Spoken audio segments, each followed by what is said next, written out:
Hi friends, இன்னைக்கு நம்ம learning stages பத்தி தான் பார்க்க போறோம்.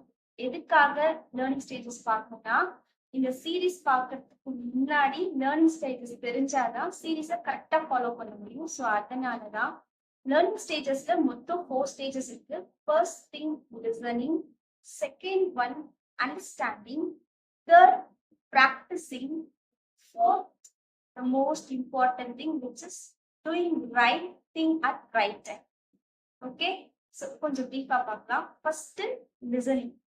வீடியோஸ் பார்க்கும்போது என்னதான் சொல்றாங்க அப்படின்றத ஃபர்ஸ்ட் கவனிக்கணும். அந்த ஃபர்ஸ்ட் ஒன். நெக்ஸ்ட் இருக்கிறது அண்டர்ஸ்டாண்டிங். அண்டர்ஸ்டாண்டிங் எப்படி நம்ம தெரிஞ்சுக்கிறது, நம்ம என்ன அண்டர்ஸ்டாண்ட் பண்றதோ அப்படின்றத ரீகால் பண்ணி பார்த்தாலே நம்ம அண்டர்ஸ்டாண்ட் பண்ணது நமக்கு தெரிஞ்சிடும். Third practising. ப்ராக்டிஸ் பண்ணா மட்டும்தான் என்னென்ன எரர்ஸ் வருது அப்படின்றது நமக்கு தெரியும். ஸோ தேர்ட் நம்ம ரொம்ப இம்பார்ட்டன்ட். அப்பதான் நம்மளால என்னென்ன எரர்ஸ் மேக் பண்றோன்றதை ஈஸியா ரெக்டிஃபை பண்ணலாம். ஃபோர்த் திங் வந்து doing right thing at right time. நம்ம என்ன கான்செப்ட்ஸ் லேர்ன் பண்ணாலும் அது எந்த டைம்ல யூஸ் பண்ணணும், ரியல் டைம்ல யூஸ் பண்றத நம்ம முன்னாடியே யோசிச்சிருக்கணும். பிகாஸ் நீங்க ஏதாச்சும் கான்செப்ட் தெரிஞ்சு அதை கரெக்டா யூஸ் பண்ணலன்னா அந்த கான்செப்ட் தெரிஞ்சே வேஸ்ட் தான். எக்ஸாம்பிள், நான் வந்து ஒரு ஹெட்டர் ஃபூட்டர்ஸ் எல்லாம் வச்சு ஒரு டேபிள் மேக் பண்ணி ஒரு கான்செப்ட் எடுத்து அப்லோட் பண்றேன்னா அதை நீங்க பண்ணிட்டு ரியல் டைமா எந்த ப்ராஜெக்ட் பண்ண முடியும் தாட் பண்ணுங்க. மெனு கார்ட்ஸ் மேக் பண்ணலாம். இது மாதிரிலாம் நம்ம ப்ராஜெக்ட்ஸ் மேக் பண்ணி ஷோகேஸ் பண்ணோம்னா உங்களுக்கு நிறைய ஆஃபர்ஸ் வர சான்சஸ்.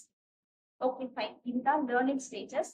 இதை நீங்க தெரிஞ்சுக்கிட்டா இந்த நம்மளோட சீரீஸ் மூலமா உங்களால நல்லாவே நாலேஜ் கெயின் பண்ண முடியும்.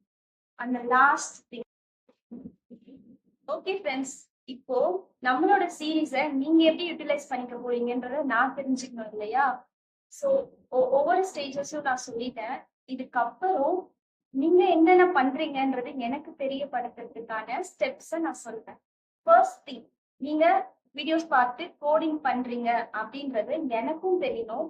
உங்க கோடிங்க வந்து வேற யாராச்சும் யூஸ் பண்ண போறாங்க அப்படின்னா எல்லாருக்கும் தெரியும். ஸோ நம்ம டெப்ளாய்மெண்ட்ல இருந்து ஸ்டார்ட் பண்ணலாம். சீட்ஸ் எல்லாரும் ஸ்டார்டிங் HTML இருந்து ஸ்டார்ட் பண்ணுவாங்க. பட் நாம மட்டும் டெப்ளாய்மெண்ட்ல இருந்து ஸ்டார்ட் பண்ணுவோம். ஃபர்ஸ்ட் கிட்டப் பத்தி நான் வீடியோஸ் அப்லோட் பண்ணுவேன். அதை பார்த்துட்டு நீங்க ஒரு கிட்டப் ரெபாசிட்டரி கிரியேட் பண்றதுக்கான எல்லா விஷயத்தையும் தெரிஞ்சு வச்சுக்கோங்க. பிகாஸ் வீடியோ பார்க்கும் போதே வந்து உங்க கோடிங்ஸ் எல்லாத்தையும் எனக்கு நீங்க சென்ட் பண்ற மாதிரி இருக்கும். அதனால செகண்ட் திங், VS கோட் எப்படி வந்து டவுன்லோட் பண்றது அப்படின்றதையும் நான் சொல்லிடுவேன்.